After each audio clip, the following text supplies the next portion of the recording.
நீங்கள் தான் காப்பாற்ற வேண்டும். செய்வீர்களா? தமிழ்நாட்டை நீங்கள் தான் பாதுகாக்க வேண்டும். செய்வீர்களா? கருணாநிதியின் குடும்ப ஆட்சியை நீங்கள் தான் விரட்டி அடிக்க வேண்டும். செய்வீர்களா?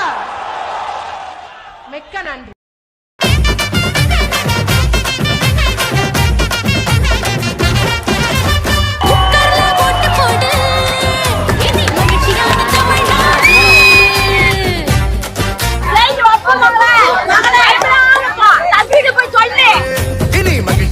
தமிழ்நாடு அம்மாவோட ஆசையால அடுத்த ஆட்சி நம்ம தானே. உண்மையான அம்மா ஆட்சி கண்ணு முன்னே தெரியுது பார். புரட்சி தலைவர் புரட்சி தலைவி வழியில் நடக்க தடைகள்